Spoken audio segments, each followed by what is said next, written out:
Good morning, Virgo. Something unusual is happening in the energy around your love life right now. Something I do not see often. And something that I think you have felt, even if you have not been able to name it exactly, the particular quality of having two very different energies moving toward you simultaneously from two very different places, with two very different expressions of what is essentially the same thing. Welcome, and let me show you what I am seeing. There are two people, not two strangers, not two people with no connection to you or to your story. Two people who feel something about you, specifically in a way that is active right now, present in their daily experience, coloring how they move through their days and how they think about what they feel and what they are going to do with it, if anything, and what it means that you are someone who produces this in more than one person. At the same time, I want to introduce them separately because they deserve their own space, their own description, their own truth. Before I speak about what the existence of both of them means, for you, whew, the first person, the proud one, pride is the word I keep coming back to. When I look at this person's energy and I want to be specific about what kind of pride, because pride has many faces, and the specific face of this person's pride matters for how you understand who they are and what they are doing with what they feel. This is not arrogant pride, not the pride of someone who believes they are better than and therefore will not lower themselves to pursue or admit wanting or expose anything real about what moves inside them because exposure feels beneath them. This is protective pride.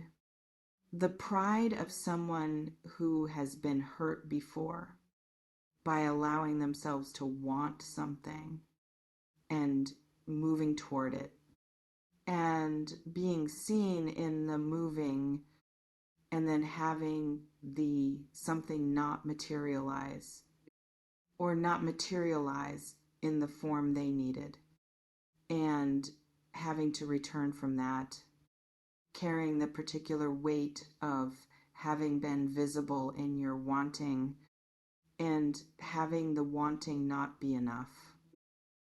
That experience teaches people to protect themselves with pride, to never again be the one who wants more visibly, who reaches more obviously, who gives the other person the knowledge of how much they are wanted before that other person has demonstrated that they are safe to want. This person wants you significantly in the particular way that people who protect themselves with pride want things, which is entirely and precisely and with a completeness that the pride is working overtime to conceal. You might look at them and think, they are fine. They are not affected. They have moved on or are managing or simply do not feel as much as I perhaps hope. That reading would be wrong. The pride is doing what pride does. It is performing composure with the particular efficiency of someone who has had long practice at making want invisible. When making it visible, would mean risking everything they have worked to protect, which is their sense of their own worth, in relation to the person they want. That is you. The proud one has a war going on inside them between what they feel and what they are willing to show, between what they want to do and what the pride will allow, between the part of them that knows that the protection is costing them something and the part that does not yet know how to put it down safely without feeling exposed in a way that terrifies them. That war is not quiet. Even though it is invisible from the outside, it is very loud. In the space where they live with themselves. Now, the second person, the one who is obsessing, this is a completely different energy. Where the first person is contained, this one is not. Where the first person is managing, this one has long since stopped managing. Where the first person is performing composure, this one is not performing anything. They are simply in it, all the way in it, without the distance that management would provide. Obsessing is the right word, and I want to use it with the fullness of what it actually means, not in a harmful sense. Not in the sense of someone who is doing anything problematic with what they feel, but in the sense of someone whose mind keeps returning to you without permission, without effort, with the particular persistence of something that has rooted itself too deeply to be removed by ordinary distraction or redirection or the simple choice to think about something else. They think about you constantly throughout their day, in the spaces between things, in the mornings, in the evenings, in the moments where their attention should be elsewhere and keeps not staying there, because wherever it wanders, it eventually finds its way back to you, the way water finds its way downhill, not choosing the path, simply following what gravity has established. They have tried, I want to say that clearly. This is not someone who has not made any effort to contain what they feel. They have tried multiple times with varying levels of seriousness to redirect this, to put their attention somewhere more manageable, to invest in something or someone who does not produce this level of preoccupation. It has not worked because what they feel for you is not a feeling that responds to redirection. It is a feeling that has established itself at a depth that is below the reach of conscious management. And that simply continues, regardless of what is done on the surface level to quiet it. I want to describe what their obsession feels like from the inside, because I think you should feel the full weight of it rather than just knowing it abstractly. There is a warmth that arrives when they think about you, a specific quality of warmth that does not belong to thoughts about other people. That is specifically yours, associated with your particular energy, your specific way of being that shows up uninvited and produces in them a combination of wanting and longing and something that is almost like grief at the distance between what they feel and where things actually are between you. They feel that. Every time you cross their mind, which is often, which is very often, which is more than they have told anyone. Because telling someone how often you think about a specific person when nothing is defined between you feels like an exposure they are not ready to make.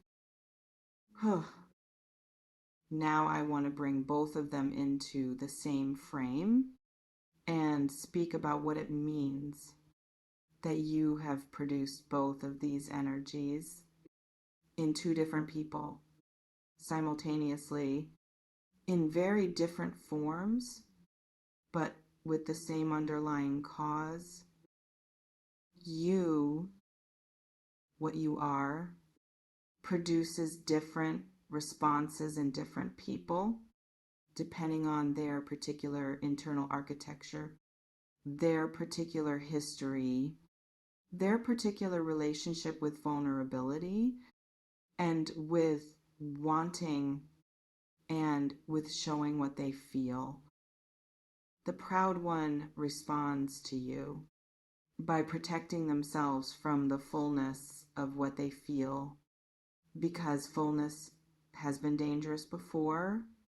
The obsessing one responds to you by being unable to protect themselves at all, because what you produce in them is larger than any protection they might attempt.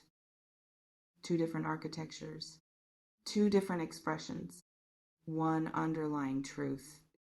You are someone who matters to people who encounter you in a way that does not resolve itself easily or quietly or without some form of ongoing preoccupation. I want to speak to you now about what this means for you and what you do with the knowledge that two people are currently navigating significant feelings about you in very different ways. The first thing I want to say is this: neither of these people is more valid than the other. Their different expressions of what they feel do not mean that one feels more or that the other is more worthy of your attention. What they feel, differently expressed as it is, belongs to who they each are and how they each navigate their own inner world. The second thing I want to say is that you do not have to do anything with this information immediately. You do not have to choose or resolve or respond to either of them right now in any particular way. The information is simply information about the energy field around you and what is moving in it and toward you, whether you are aware of it or not. And the third thing, the most important, pay attention to what you feel when you think about each of them. Not what you think you should feel, not what makes logical sense, not what is more convenient or more practical or more obviously available. What you actually feel in the honest, unmanaged moment when you let yourself be truthful about what is there. Because the proud one and the obsessing one will both be making moves at some point. The proud one, because the war inside them eventually produces a white flag from one side or the other. Either the pride wins and they retreat completely, or the feeling wins and they reach toward you with whatever courage that requires. the obsessing one, because obsession that has nowhere to go eventually finds somewhere to go. Eventually, the pressure of what they feel exceeds their capacity to simply live alongside it and produces action in your direction. When those moves come, respond from what is true in you, not from obligation, not from the flattery of being wanted, not from what seems like the most reasonable response, from what is actually true in your chest about which of these people produces in you what they produce in each other when they think about you. Two people, one proud, one obsessing, both feeling something significant about one person. What you do with that is entirely yours to decide. From the most honest version of yourself available, in the moment, the decisions need to be made. But know this, going into those moments, you are not someone who goes unnoticed. You are not someone who passes through people's lives without leaving something, without producing something, without mattering in the specific and ongoing and significant way that I have just described in two different people simultaneously. That is not ordinary. And neither are you.